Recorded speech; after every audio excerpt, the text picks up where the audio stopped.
Okay. Well, I've got my co-host with me, Sean Rickert from Pima Unified School District here in Arizona. He is not feeling 100% today, so I'm going to be driving this one solo.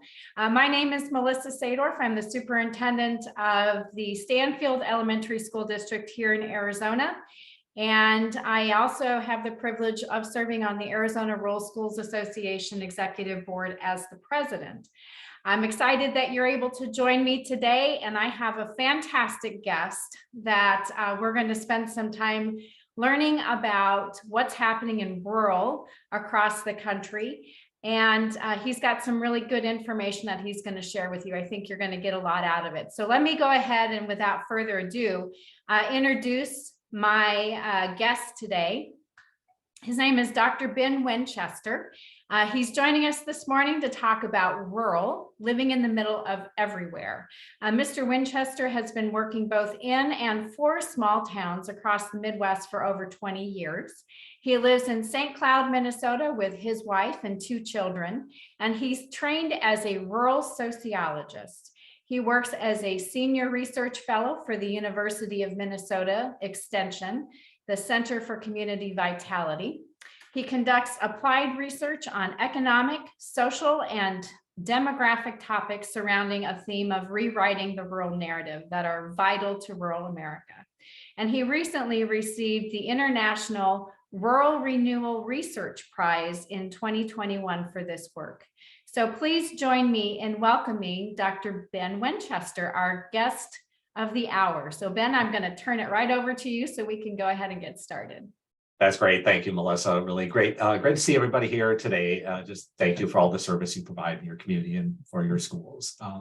My background, I'm a rural sociologist. I went to school in a small town of like 5,000 people. And I used to think that was a small town until I realized like 85% of all the cities in the country are smaller than 5,000 people.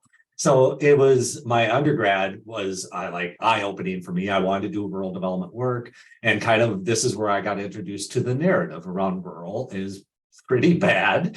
You would think that all our places are dying. Nobody wants to live here anymore. Our best days are behind us. Like we're not desirable at all. We know it's not true. I think, you know, the key point of all my life's research is how did we arrive at this point at which we have a terrible narrative about rural on one hand. But on the other hand, I can't find a home to buy. Like we're in super high demand. Like, does that not make sense? Like we've had this labor shortage, AKA workforce shortage. We'll talk about that. So what's been happening across rural? So I kind of want to walk you through a few things. I've got a PowerPoint, and hopefully it's not going to be as like antiseptic as a PowerPoint where you have some disembodied voice. I'm going to try this out. I'm going to open this up here. And so you can still see my face. Hello, right there. So hopefully it's not as impersonal, right?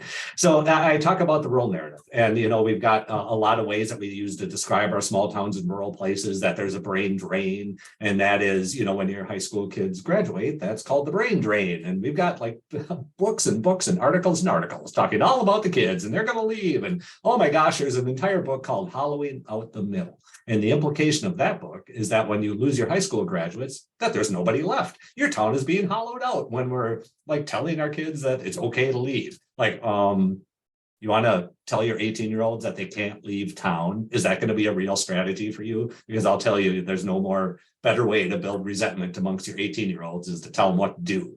So like, number one, let your kids go. And part of my narrative conversation that we'll have today is that they need to know that there is actually a more than viable place to come back to. So we do look at this narrative around the brain drain. We live in the middle of nowhere. We're a sleepy town, or everybody knows one another. Nobody locks their doors. You see things like this. Those are stereotypes, folks. That's not the sign of, you know, when an article comes out in the newspaper, it talks about like, it was a sleepy town until it was woken up by the blank. And then fill in the blank with like tornado or some kind of natural disaster. But the real implication here is that towns are doing nothing and you all are super, you know, sleepy. It's not like, it's ridiculous. So everybody knows one another. You don't. By the way, nobody locks their doors. You do. So I think Kellogg Foundation did studies probably 20 years ago now that showed that whenever you see kind of quotes like this, like that's not the sign of a reporter that's done their job. When you see it was a sleepy town in the middle of Arizona, like that's a sign of a lazy reporter. that's working upon stereotypes to describe what they think the small, quaint, whatever, you see all these words that are used to describe small towns without ever talking to anybody in that town. So meanwhile, we do have a narrative based upon what we had. And I do talk, we're not going to get into depth detail here, but like, for example, the mechanization of agriculture in the early 1900s reduced the number of rural people by 40 to 60% in many places. We've closed up hardware stores and grocery stores in our small towns due to globalization. Many of our school districts across the country have consolidated because our numbers are going down. So many times this narrative is terrible. It's based upon what we had, what we wish we had, what we could have had, but rarely do we look at where we are today. So what we do know is that the rural population since 1970 has not gone down, it's gone up, and it's gone up by 11%.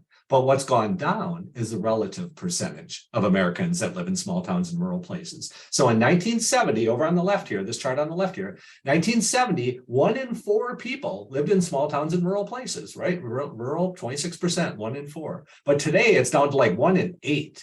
And a lot of times this percentage is what's highlighted. And the implication that's presented is people prefer urban living. Is the implication, but it's not true. The rural population went up by 11%, right? The part of the pie that's rural got bigger, but the urban part got bigger faster. The urban part got bigger at 45%. We only had 11% growth rate in rural. So we have a relative percentage decline in the percentage of Americans that live in small towns and rural places, but that doesn't mean we're dying. In fact, our numbers are still going up. Many times our rural places are so popular, we become reclassified from rural to urban. And this is the county level, and right, your counties are huge in Arizona. So there's some differences there. But when you look around the country, look at like Kansas City and St. Louis, all through here, you see the ring around these gray areas. That's Kansas City and St. Louis there. So the gray counties are the counties that were considered metropolitan in 1974. The orange counties are the counties that have been reclassified. They were rural in 1974, but now they're urban. 25% of all the counties in this country have been reclassified from rural to urban. And why is that? It's not because people wanted more urbanity. It's that they didn't. And then they moved out and they created, you know this, you had the first ring suburbs that were created in the early 1900s. And why is that? It's because people didn't want to live in downtown Phoenix. They wanted to live out in more rural, less dense, quiet environments. And then so many people wanted that, you become urbanized. And now when you see the same people in the 70s, 80s, and 90s living in your core metro areas, and they're like, I don't want to live here anymore. I'm going to look out. And what do they see when they get to the first ring suburbs? More urbanity. So they create the second ring suburbs. And this is called the concentric ring growth. And it's in every urban area. You look around all these urban areas, you see these rings, right? So this is the pattern of population growth. And our urban areas have not grown taller. They've grown wider. And at the same time, many of we become infatuated with our numbers. Like we want our numbers to go up all the time. Some of our counties do lose population.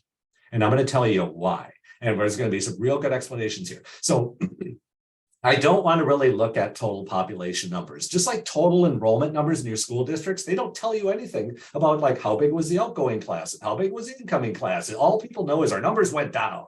And we don't really understand what happened beyond that, right? And then, the sky is falling stuff. Same thing with populations. Like our total, like every time I'm a demographer, so every time the new census data comes out, they're like, oh, make the map of where the populations went up and went down, because we want to see where the losers are and the winners, right? And this is kind of tongue in cheek, but I call this the Ricky Bobby approach to population growth. So those of you that have seen the movie Talladega Nights, Ricky Bobby is a race car driver who, when he was young, his father had told him that if you ain't first, you're last. We use this in terms of our populations. If our populations don't go up, we're a big loser.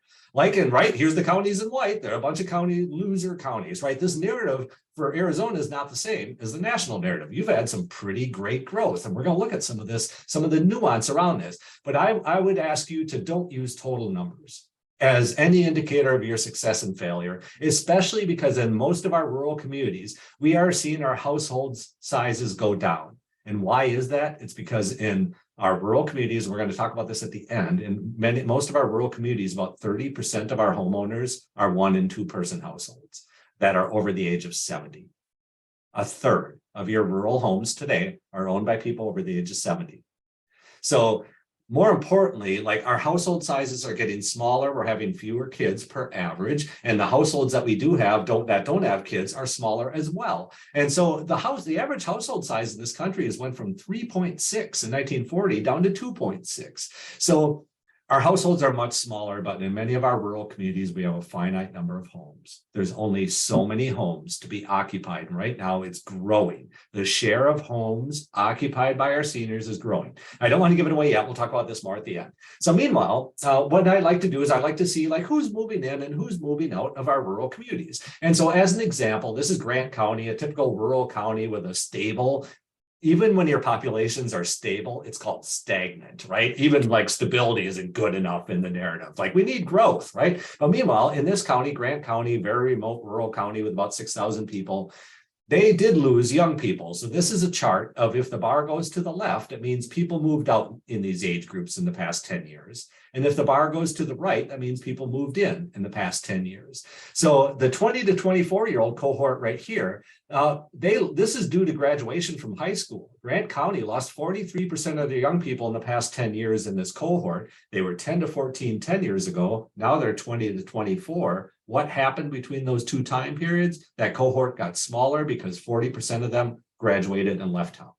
So this becomes the focus right here. This brain drain stuff, man, I can't even tell you. There's so many books and journal articles on this. It's crazy. So, but meanwhile, and when I made this chart, I was like, hey, what's going on here? Why are these bars going to the right? Like apparently there's people moving in. And so what do? I go to the journal articles and the books, and what do I find? Almost nothing. Why is that? The narrative around rural is so negative that people don't, even when they see positives like this, it was a footnote in an Economic Development Research Service report that said apparently there's growth in the 30 to 50-year-old cohort. Like this is like bread and butter for me. This is prime earning years people, and they're choosing to move to our small towns. So anyway, we've done these studies now in Minnesota, a number of studies in Minnesota. We've replicated it in Nebraska, and we just did it in Montana a year ago. And we went and we found all these new people that moved to your small towns and rural places. And we asked them, why did you move here? And the top three reasons that people give is number one was a simpler pace of life, away from traffic, more access to recreation, immediate access to recreation and outdoor environments. And then the second top reason was safety and security, which is especially high with people with children. And the third top reason was the low cost of housing. Nowhere in the top 10 was a job. Of course, people need to get a job, but it is not the reason people are moving. It is not the primary motivator for why they choose either the region or the community that they end up in. So we do know some people do move for a job, but this number used to be over 55% 20 years ago. Today, just 41% of movers said they're moving to your community because they had a job or a job offer from that business in town or in the region. So the other 60% they moved for all of these other reasons and then narrowed it down to a job that became accessible to them in the region that they're looking in. So the second point here, 25% of newcomer households had lived there before. We thought when we started all these studies, literally 20 years ago, we thought 3/4 of new people moving in were from there, right? How else would you know about our town of Hancock, right? Unless you grew up here. 3 out of 4 people are moving to your town are not from there. And I think the people who are from there, they're recognizable. They have like a family name and like, hey, is your dad? And like, oh, hey, I didn't know your son moved back or whatever, right? They're easy to see. You got high levels of social capital, social integration in that town. I'll remind you, every time there's a newcomer household with a person you recognize, there's 3 others you don't. And what type of welcoming experience do they have? This becomes the launching point for all the rest of my life's work here, is these kinds of data points, because they challenge the notion that the only people that want to live here are the kids that grew up here. And then even within that narrative, the kids are a failure. Like, oh, Melissa, you moved back to your hometown and you just couldn't make it in the broader world, could you? Like we hear this all the time, the story of you're a failure when you choose to move to our small towns and rural places. So the last one I want to hit on here is 47% of newcomer households have kids. So not everybody has kids. We thought it was much higher. It's been fairly consistent at about half. So another way we express this is like every time there's a newcomer household with kids, which are easier to see, right? It's like, oh, there's a new kid in my kid's class and there's their parent. Like, oh, there's a newcomer household right there. Easy to see.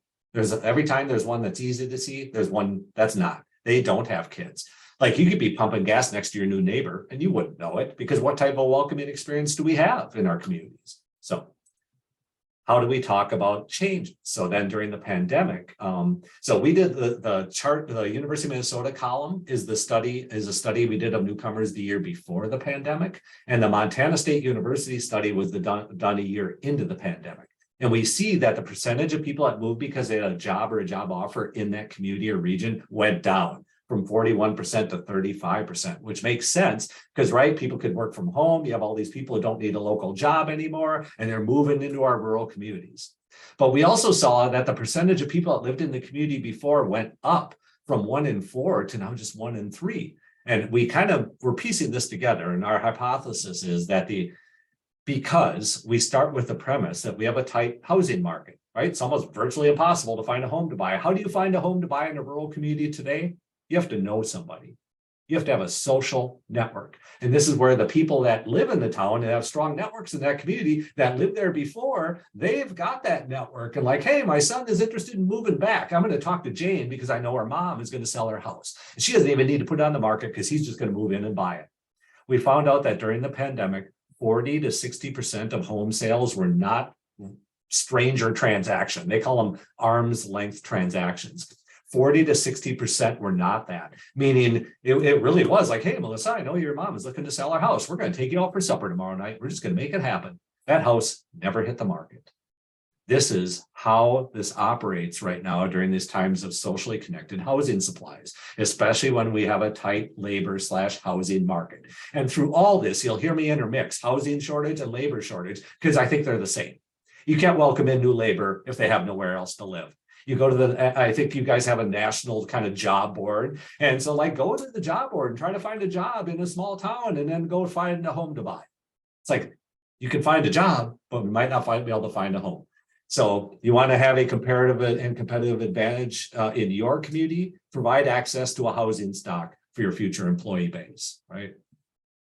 So I've got fact on move preferences here. We'll get this PowerPoint to share with you. I put a bunch of slides in here that I might not go over completely, but I kind of talk about we don't live in the middle of nowhere. We really live in the middle of everywhere, which again, turn that narrative on its head. Because if you have, and if you want to continue with your negative narrative, nobody will want to move to your community. By the way, if you talk about how your best days are behind you and that you're dying and that there's nothing here for you, this place sucks, like, good luck recruiting people. I'm sure your business community and your leadership trying to hire people in HR not happy about a negative narrative in your town because it actually inhibits the ability for people to see your community as a place they can succeed in. So meanwhile, you're still here. I will just remind you that your communities have changed and you're still here. So I like the concept of living in the middle of everywhere. And you end up with quotes like this, like we end up landing in Roscoe, Illinois because of the location. It's a quick drive, like quick. If you talk to some urbanites or people on the East Coast, like this is like 90 miles. Are you kidding me? I'm never driving that far. But like rural people, driving is part and parcel of our life. So meanwhile, you look at quotes like this. It's a quick drive to Chicago, Milwaukee, and Madison. They put their home in the middle of all of these opportunities. You do not need to live in the middle of a valley to gain access to it. So really, even within the jobs and the economy too, we want to talk about how people live. And so we did this study because a lot of times when I would talk to people looking at moving to a rural community, I'd be like, hey, are you interested in moving to a rural community? And the number one answer I get is, I'm not a farmer or a rancher, I don't know. And it's like, oh my gosh, like we have so many more jobs than that. Actually, the top industries in rural America are education and health services by far. Those two together make up a third of all of our jobs. So we did this study in Minnesota Extension that showed, you're right. Any one small town is not going to have a diverse economy. Hancock, Minnesota, where I lived for a long time, not a diverse economy. We didn't have jobs in all industries and all occupations. But when you put in Minnesota, our counties are smaller than yours. You have some of the largest counties in the country, but imagine you cut your counties into like 4 or so. And so the idea that we found is that you're right. Any one county is not going to have a diverse economy. But when you put 2 or 3 or 4 together, you do. So even when you start looking at regions, then you do have a diverse economy. But you're not going to have every job in every place. But if I'm looking at recruiting somebody to Hancock, and it's like, oh, Melissa's looking at moving to Hancock. She's an educational specialist, but we don't really have any jobs in Hancock. Like I should take that a step more and be like, but we do have one in Benson, 8 miles down the road. And that's where you have to understand the region that you're living in to know the extent to which you can recruit people in and welcome them into your local economy. And we already know that telecommuting is a part. Like we found the year before the pandemic, 21% of newcomer households were commuting in some way, telecommuting in some way. And that was before the pandemic at 21%. So this idea that this is new is not new. We've actually been doing this in our communities for a long time. We do have more than viable broadband in many of our rural communities. But I think the implication around broadband is that we have a digital divide, i.e., urbanity has it and rural people don't. And that's not true. Many of our rural communities have faster broadband than you'll find in the metro. So you have to know what you have, and people looking to move to our rural communities are more astute today than ever. They're looking at download speeds. They're looking more importantly at upload speeds. Like how much can they be an economic producer in this economy? So we live in these kind of regional centers where we live and work and shop and play in these vast regions, and Dartmouth calls them mega regions that people work in, and you can see how big of a capture area. Of course, you got the core metros, but even when you zoom in on these regions, you still have these micro regions that have vast commuting patterns. And when you look at some of the commuting around school districts, even we know not everybody lives in your district. Right. For example, here's Sedona Oak Creek. Every day, 4,000 people commute into work in that school district boundary. And every day, 3,500 people that live there commute out. And just 1,500 people live and work in this jurisdiction, in this boundaries. Right. So, and this is part and parcel for a lot of other districts. 21% live and work. 26% in Peach Springs. People are commuting in, people are commuting out every day. These boundaries, and a lot of times I do county maps too, which doesn't work for Arizona great. But like even our counties were drawn during a time of horse and buggy. Like they don't reflect how people live, right? So meanwhile, we have to make decisions in these districts. We have to make decisions at the county level. We have to make decisions at the school district level. And they overlap with all these other jurisdictions. And nobody lives and works and shops and plays in just one town. So we live in these vast regions where people are commuting in and out. Like Mayor Unified District, just 7%. Like every day, 543 people commute in and 1,600 commute out, and just 132 people live and work in the district. It's one of the lower numbers. I kind of put that one out. So at the same time that you've had all these new people moving in, people have been creating their own communities too. And I think part of the idea when I first presented this data early on was I would have local leaders say, well, if there's all these new people here, where are they? They're not part of my groups. And I'm like, oh, you're right. They're not in your groups, but you're also not in their groups and you don't know where they are. So before you like badmouth them and about not caring about the community, maybe you should find out where they're actually looking, where they're actually operating in terms of community engagement. So we do know across Arizona that when you look at the composition of new nonprofits, like 65% of all the nonprofits in the state have been created in the past 30 years. This social infrastructure that we're involved with, like people tend to think of like Eagles and Lions clubs. Well, they're like in the mutual benefit right here, this orange one right above my finger. Like that's one of the smallest ones. And it's actually one of the ones that are declining in numbers. But all of these other groups, like across Arizona, a full 65% of all your nonprofits have been created in just the past 30 years. And what types of groups are there? Number one, educational institution related groups. Let's start looking through this list. It's teacher support, student activities, all sorts of related educational groups. Recreation, sports, leisure, athletics, arts, culture, humanities. So part of this becomes, how do we talk about where the young people are involved? And how do we truly welcome them into our small towns if all we do is badmouth them and be like, oh, they don't care about this town. They're not showing up at my chamber meeting. Like, why would they show up at your chamber meeting? You never invited them. Like, there's nothing that gets done on the community development side when complaining happens. So I did. Here's an example of some recent education-related nonprofits that have been built since 2020, just the more recent list here. So just example, like Gift Children Books, like that's an educational type nonprofit. Booster clubs, scholarship funds, women engineers, right? Faculty associations. So there's a lot of different types of groups here. But really the biggest shift that's happened across our rural communities is how people want to be involved. So in the past, people would be involved in these place-based groups with a broad focus, like the Hancock Community Betterment Club. It would help out anything in Hancock. It would help, raise money for the firemen or build a new park or rebuild a church, like whatever, didn't matter. It served Hancock with a broad focus. Today, people want to be involved in just the opposite on both axes. So rather than a broad focus, it's a narrow focus. Or rather than a narrow geography, it's a broad geography. We have the North Central Arizona Bicycle Association. It's 140 miles wide in terms of where they're getting people to bicycle from. But the idea here is they don't do everything. They just bicycle. And they don't serve just one community, they serve a region. So this has been the biggest delineation, and the frictions I see is if you are in these place-based groups and do nothing but complain about where are the young people, go and look for them because they are involved. They're just involved in different ways. So it's kind of this chicken or egg when it comes to residential recruitment. Like, how do we bring new people into our town? Your economic development strategies for the past 100 years have been, we're going to bring in a business. And the only reason people would have to move to your community is when they have a job. Well, we just showed that, people are not moving just for a job anymore. So our point here is if all you can show off is your job, that's not enough. We are talking about a life-work balance right now. It's not even work-life, it's life first. So when people are choosing to prioritize all these balances and you've got a tight labor market, what does that mean when you're competing with an employee that's got 3 different offers? What's going to differentiate one job from another then? It's everything but the job, because the jobs are all going to look generally the same.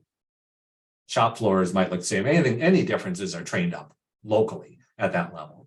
So meanwhile, we live in this regional community and we really live in the middle of everywhere. And this is why I want to just spin that, it's again, that narrative is around, where do you live? Like, middle of nowhere. Like, what's that telling people? You live you put your home in one place, you work in another, you shop in this huge region, you play in an even bigger region. So there's an exercise we're not going to do here today that we call living in the middle of everywhere.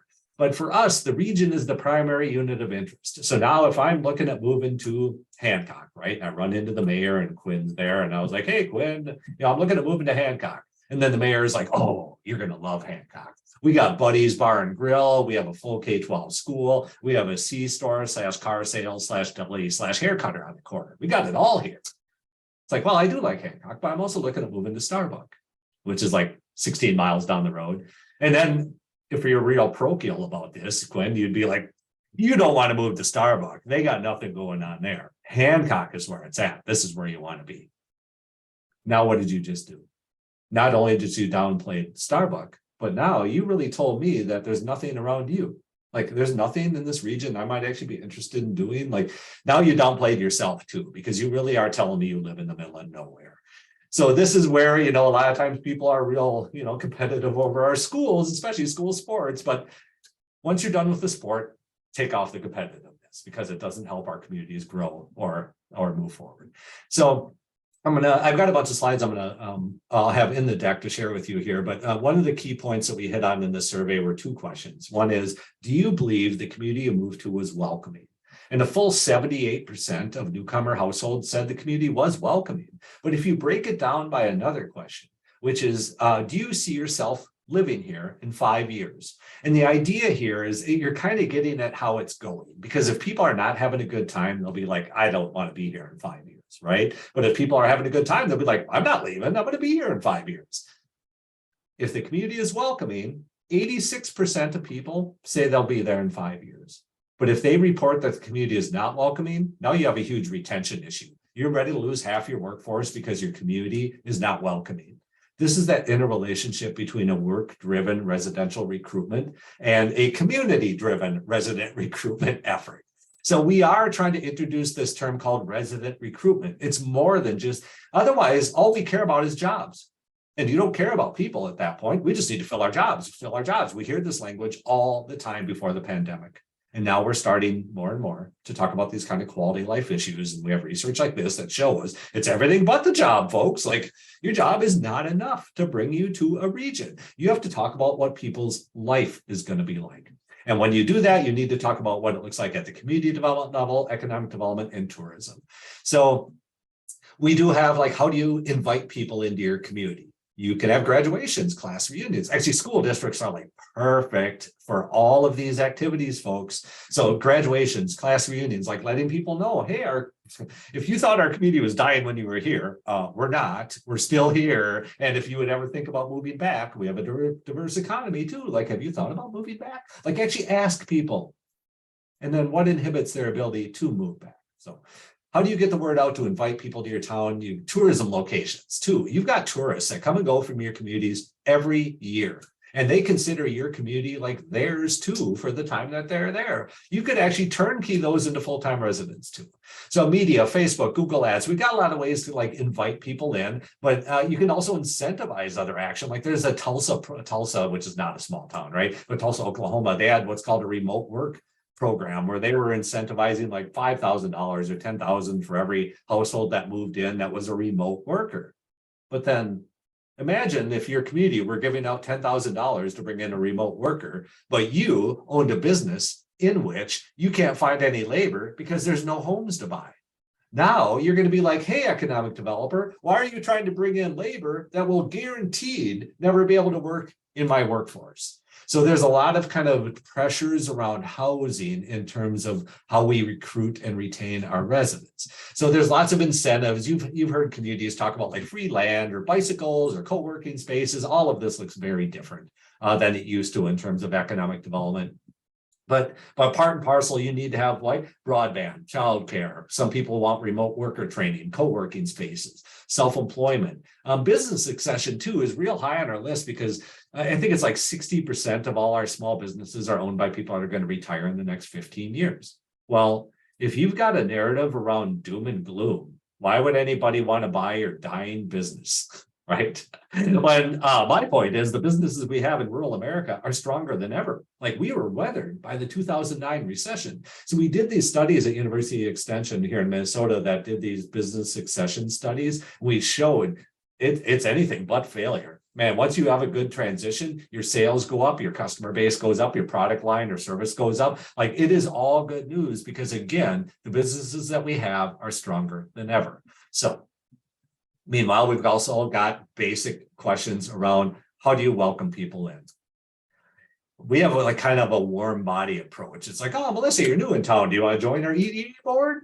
It's like, why would I even think that's a good idea for this person? And why would they even, right? Again, so the idea here is get to know newcomers. And the last thing they need is to be told the story of your town and how bad it is or where it used to be. Like people are moving into your town and they're anxious. Now imagine moving to your small town and you don't know anybody.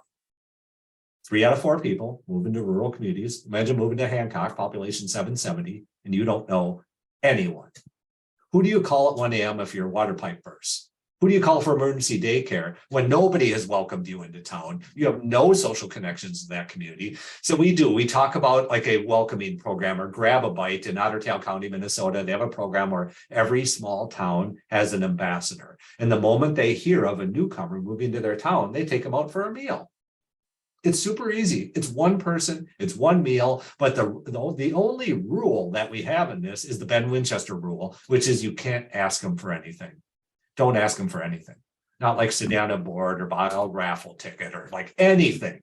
Zero obligation. They need to know that they've got one person that they can look to be a voice of the community for them. So we also talk about many of our communities don't even know that they have all these new people because they believe you know everybody in town. Oh, I know everybody in town. Well, you don't, meanwhile. So we talk about having a newcomer supper. We've done this most successfully in our school districts through like continuing education type programs, is we have a newcomer supper. And it's not a supper for all the like existing people to gawk at all the new people. Like it is only for new residents. It is only for new people to have a meal, and you do an asset-based community development, you like have them stand up and introduce themselves. And like you see all these things like, hey, my name is Ben, here's my wife Taryn, my 2 kids, and we like to go, canoeing, swimming, and fishing.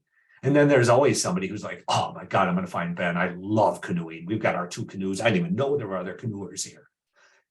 You don't need to organize social life for people. You just need to give them the platform on which they can do these things. And for me, school districts are one of the most natural places to do this kind of evolution of our small towns, because you are the connectors of your past, present, and future of your towns. There are very few institutions in your community that have the legacy and the power and the value system that your school districts do. You can be those bridge makers, you can be the conveners, you can be the voice lifters, you can help see newcomers because you see them first. So meanwhile, change is coming. So I had mentioned early on that a full on 30% of your homeowners over the age of 70, they're not going to live forever. You have to talk about death at this point, folks. So we're going to talk about end of life kind of housing situations. So not only are 30% of your homeowners over the age of 70, but another 45% are baby boomers. Like full on 75% of your homes are owned by people that are going to turn over in the next 25 years. This is unprecedented. So now, initially, when I started doing the housing research, even like 10 years ago, we were like, oh man, we've got all these older people in our community. They're going to move out in the next 10 years. We're going to bring in all this new labor, because what happened, especially in the past 10 years, you had a lot of people retire, but then what happened, instead of moving out, they stayed in their home. This chart, I believe, is if you have any chart you're going to remember out of this, you want to know why you're in the position you're in with regards to housing shortage, it's this, i.e. labor shortage, it's housing shortage. Historically, in the past, when people would retire, the green line here, I'm going to try to get my finger to do some words. So this green line here, once people hit the age of, 67 on the left side there, they would start to move out of home ownership. And when they move out of home ownership, right, it provides room for people to move in. So people would move out into smaller housing or in with their kids or whatever. Every generation in the past started to move out of home ownership at the age of 67. This generation today are staying in their homes for the first time ever. You see that line? It's a flat line. People are not moving out of their homes hardly. So what's the difference between these two lines? Are lost residents. These in the past would have been all these households that would have moved in because these other seniors would have moved out. So you wonder, like, you have housing studies all the time, like, hey, we need more workforce housing. And my point is, no, you don't. It's all currently occupied. Where in the past that would have churned out is the term, the churn of housing. People move out and that gives room for people to move in. This is how change happens, right? We have a housing shortage in rural America. You don't just build new housing. Housing doesn't get built where you wish for it. Housing gets built where there's money, where there's income and a developer wanting to work on those margins, which is not my areas ever. So I will not talk about new housing builds aside from patio homes, because this is like the one sweet market we have found. Because when you build these patio homes, independent living condos, you're providing move over housing for these seniors that they want less maintenance, they want to, all of this. So they end up moving out, and that opens up their home for people to move into. So we have seen Otter Tail County, same county as the other one, they built almost 5,000, they've got a target of 5,000 homes. A large portion of that is move over housing. So when I talk about housing for our older people, I don't mean assisted living. I consistently hear from seniors when I'm like, hey, let's talk about housing. And the number one thing response is a knee-jerk response saying, I'm not moving in there where the old people are going to die. And I'm like, I'm not talking about those homes. I'm talking about a continuum of life housing before you get to continuum of care housing. And this is a huge market. So if in your communities, if there is any way to encourage people to move out of their homes, your seniors, even though I know this is a ridiculous question, but you have age in place strategies that are working against all of this. And I am the person who's trying to kick our seniors out of our homes. You can just say it's Ben Winchester saying this. It's not me, it's Ben. But it is. This is where you want to know where your labor shortage is from? It's right here. It's this chart right here. It's because our seniors are not moving out. And in the past 5 years, especially, you had the great retirement. And what happens in the great retirement? All these people retire and stay in their home. And meanwhile, your local employers are like, I can't substitute this labor in. I lost 40 employees in the past 3 years, and I can't bring anybody in because there's nowhere for them to live. This has been the inhibiting factor for just about every industry in rural communities. And you see this. So in the past 10 years, Cochise County, for example, the percentage of people over the age of 65 went from 35 to 45%. Like that, the dark blue and the dark orange like the older population, the light orange might still have kids, right? They're 45 to 54. So what happened over the past 10 years is you see that proportion, right, of the dark blue and dark orange get bigger. Those are the people guaranteed not to have kids in their home that went from 59% in 2010 to now 66%. So basically, when people stay in their homes, they just keep getting older. What happens when they keep getting older? The other parts of the pie get bigger, but more importantly, what gets smaller? The percentage of homeowners under the age of 45. And in this one, it's 45 to 54 too, because those 45 to 54 in 2010 aged up and they got older and that pie got bigger, but it inhibits the ability for us to bring in young people. And you know who the young people are? They're young people with kids. Remember, half of the newcomer households have kids. So here, when you just glance at some of these counties here, like Navajo County, again, 31 plus 24, 55% of the homeowners were over the age of 55 in 2010. And that rose to 68% of homeowners now. This is inhibiting the ability for you to bring in young people, and you see it. You drop the percentage of young homeowners from 23% down to 16%. And that's not because younger homeowners are moving out. It's because there are fewer as people age. La Paz seems, this is one of the more just blatantly obvious situations of where seniors occupying homes, not moving out, is inhibiting the ability for younger people to move in. So really, it's hard to welcome people in when there's nowhere for them to live. But when these housing substitutions do happen, again, when you go out with a 1 and 2 person household and in with a 3 to 5 person household, and half of them have kids, like I see nothing but positive news for our small towns through death. Through death comes rebirth and across our rural communities. I don't know how to say it a more polite way, so I'll just say it that way. But so really, we want to talk about succession. How do we succeed our businesses? How do we succeed leadership? How do we succeed our homes? And how do we succeed our businesses is part and parcel of the work that I like to bring forward. But really, what's your narrative? If you've got a negative narrative, nobody's going to want to move to your place. I just want to be here to say, you're not dying. It's okay to live in a small town. And I think a lot of this is confirmatory, because when the broader narrative is so negative, I think people feel apologetic for living rural. But many times when I present this data, people are like, I knew it. I knew we weren't dying. Like, yeah, you aren't. You're durable. You're durable. You're more diverse than ever, and you're desirable. Because we showed during the pandemic, rural is more than desirable. It's what led to all the increase in the housing values, is because we had all these urbanites who were looking to move out to rural communities, and they found out our homes were filled. And then they're like, oh, what happens when your supply is constrained and demand goes up? The prices go up. And that's exactly what we saw happen during the pandemic. You are in high demand. There is no shortage of people wanting to move and live in your small towns and rural places. But be careful about how we talk about our communities. So I'll just end on this. I've done lots of interviews and focus groups with newcomers, and nobody ever said they're going to move to your town for pity. Meaning nobody's like, hey, Hancock, I know you lost your grocery store 26 years ago. I'm going to move in to help you out because I want to be like, nobody says this. It's ridiculous. People move to your small towns and rural places for what they see today and will be tomorrow, not what may have been.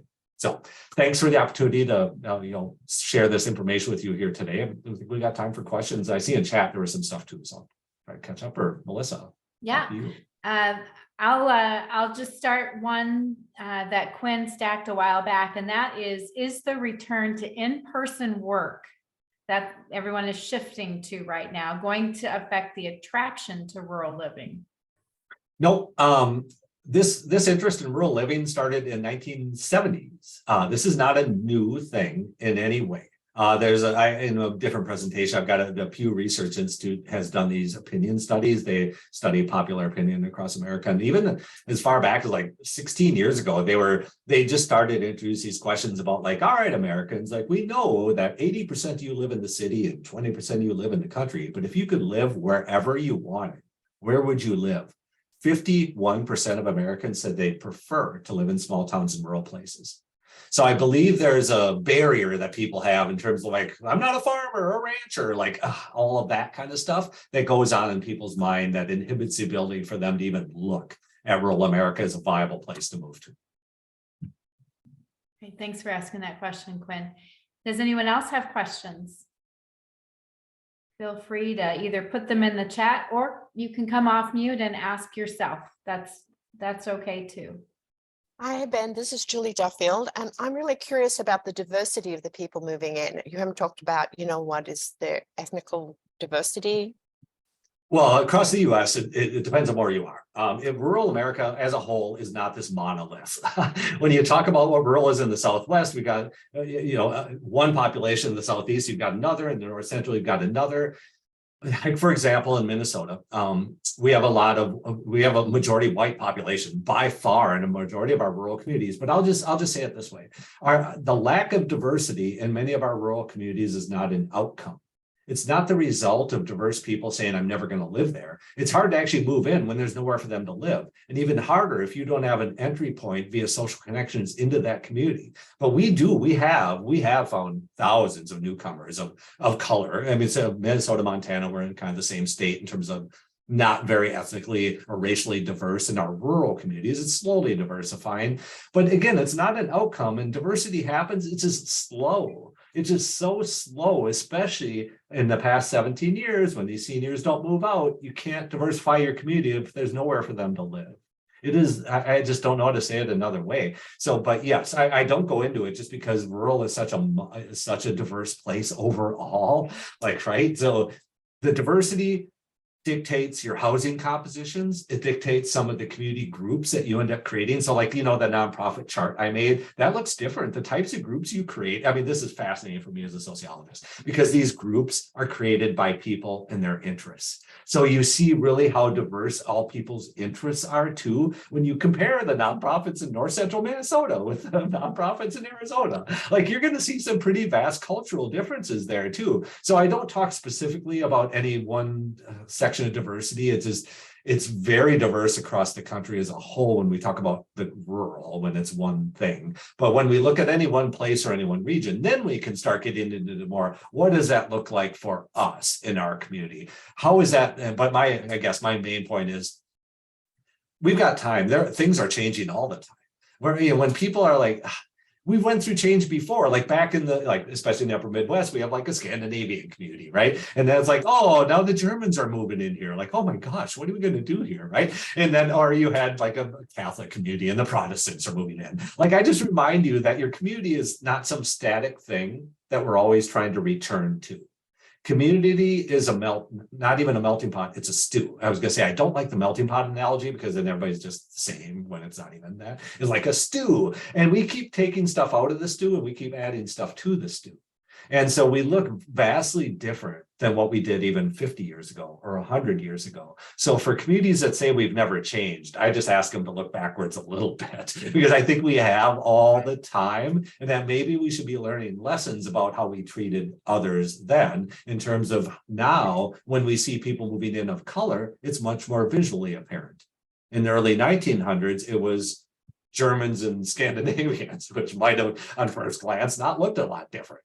But now this is the future that we've got, is when people visually look different. And now this is that sociological side of people actually treat people differently now, right off the bat. So I mean, there's going to be a lot of work to be done, to be honest, in terms of how to welcome in people of different cultures. And to be honest, I get a lot of people who say, we're not racist in our community. We'd welcome in anybody. And for communities that are like 97% white, my primary response to we're not racist is you haven't had a chance to be, in a way. Like, you really don't know how your community is going to react to diversity and change until it does. But at least we know right now, when I say that, hey, 3/4 of your homes are going to turn over in the next 15 to 20 years, there's tons of change coming. We can be prepared for this. You can't say you don't see this coming. In terms of this turnover, we've got an opportunity. So Julie, really great question, but it advances the conversation about who is going to lead the future of our communities.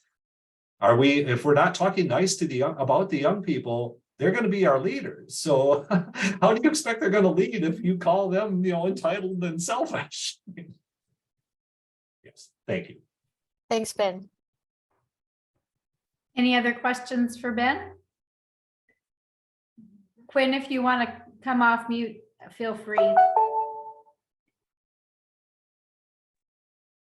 Yes, I was just making an observation that something we saw in Phoenix is that there's that water ripples where And you made mention about it where those circles start forming bigger and bigger and bigger around an area, and people start wanting new homes on the fringes or the peripheral of a community.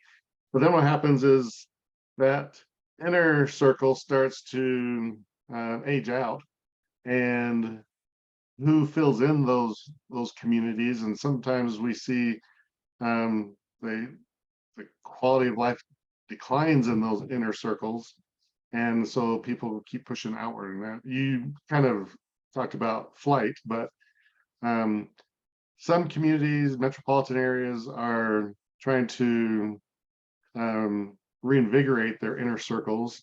But when you have a small town where that happens to, and you start seeing all the shops are shutting down because they're putting in a new Safeway or a new Costco out on the fringes next to the interstate. How does that growth affect, or what's the future of that? And does it ever stop? Does it just keep on going and going and going? Yeah, I don't know. I mean, that's probably not the answer you want, but I'll just say, like, shops closing and stuff is kind of a separate issue for me, and that's globalization. That's not like your people aren't shopping here enough. Like, these are decisions that are made extra locally that happen to our communities. Like when, dollar stores, the Dollar Generals right now, it used to be the big box retailers 20, 30 years ago. They were category killers for certain retail segments in our rural communities. And now a dollar store and Dollar General, same, different categories, but the same idea that you've got extra local ownership, you've still got jobs locally, but now the wealth is not being retained in the community around that. So you do end up with a situation where, like, who can afford to live where?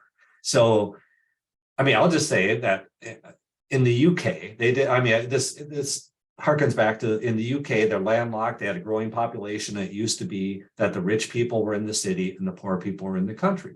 And they pretty much have done a 180 on that. So now, who can afford to buy land? Who can afford to live in the country? And when we have some ordinances at our county level that are R40s and R80s, meaning you can't even buy property unless you buy a minimum 40 acres. Like, okay, well, that I'm not going to be able to afford a house then. I have to buy 40 or 80 acres, whatever. So it kind of becomes a turnstile for me about, we got certain people moving out and certain people moving in. Who can afford to move in? These are the basic questions. But more importantly, you can talk about this so I have a different housing presentation, but this becomes, when you have 3/4 of your homes turning over, who's going to be in those homes next? Who's going to be able to either afford to buy them, or are they going to be Airbnbs? Or is your mom going to hold on to it? That's going to stay in the family for the next 15 years, which actually then inhibits the ability for, again, other families to move in. Or you have institutional buyers. So there's all these kind of nuances, or it sits in an estate for 3 years.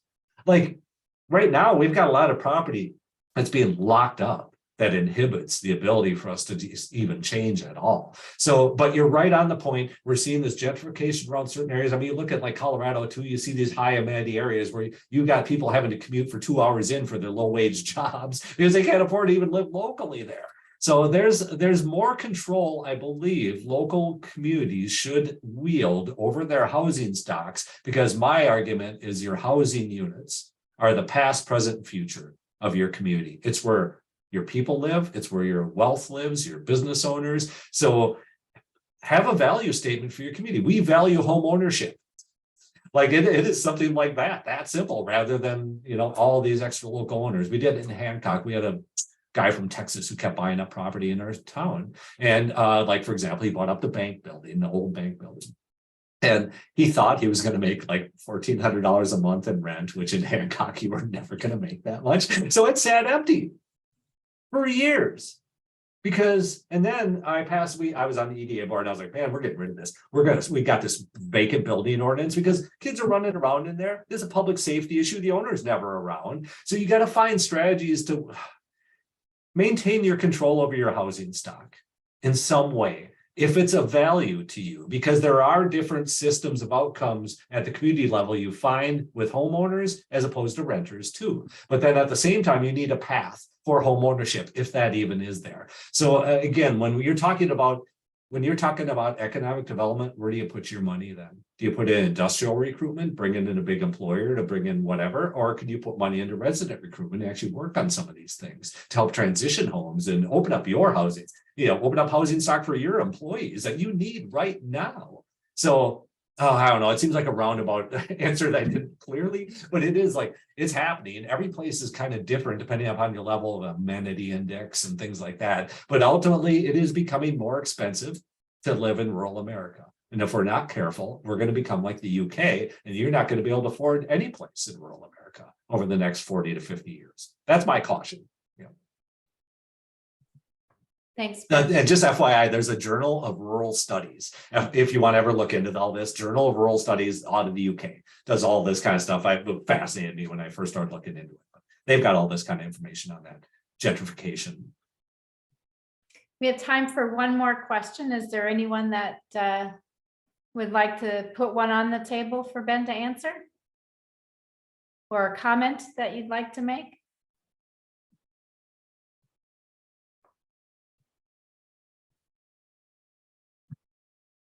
Doing wait time. Hey, Melissa, this is Dave. I'll jump in and make a quick comment. Please do. Just from the National Rural Ed perspective. So my name is Dave Ardrey. I'm the Executive Director of the National Rural Education Association. Melissa is, or I'm sorry, I'm not the Executive Director, am I? I'm the President. I am also the Executive Director of the State Association. Melissa and I work together through National Rural Ed, but I've had a chance to connect with Ben Winchester for the last probably at least 2 to maybe 4 years. And I've been listening to this presentation many times. And every single time I write down something new. I have a half page of notes from today. They will not be duplicate from my half page of notes from a couple of weeks ago. But I will tell you, I really appreciate Ben's work and Ben's perspective. And I do think as we move forward at the national level, we hope to develop a somewhat concise definition of what rural is, but not hard and fast. So it has parameters or guideposts for state associations to also be able to use that information. Because I do believe that what Ben talks about with the rural narrative, part of the problem is we haven't really established a good set of guideposts to help people understand rural. And when we jumped on today, I'll tell this funny story. Ben tells it better because it's his story, but we jumped on today. Ben shared with me, he had a call from the Chicago Tribune reporter, I think yesterday, spent about 3 or 4 hours on the phone with him. And his first question to Ben was, now, can you tell me how many places in Illinois still don't have running water? So all of you can laugh or you can giggle or you can just shake your heads, but the rural narrative is still really confusing for people. I don't know why it's so confusing, but clearly our urban colleagues sometimes just don't understand us. So Melissa, thanks for allowing me to be a part of this. I hope for you guys, Arizona and others who are starting to listen to Ben's work, you find it helpful. And we are standing at the ready to help as well at the National Rural Ed level or in Illinois. We need a lot of help in Illinois. So anybody has any ideas, feel free to share them with me. Thanks for that, Dave. Appreciate it. Well, I would like to express my gratitude, Ben, for the information that you shared. This was good stuff. This is things for us to consider as we move forward with planning for our communities and for our school districts, both in the upcoming year and then beyond. This is definitely not just a short-term, but a long-term consideration for all of us as we navigate those rural structures within our communities. So I appreciate the time and information that you shared, Ben. Thanks for joining us today.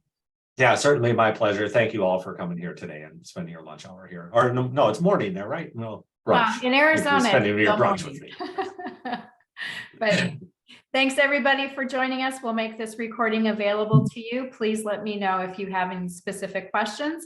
And if there's any follow-up that you'd like from today's meeting, I'm happy to provide that as well. So thank you all for joining us and enjoy the rest of your day.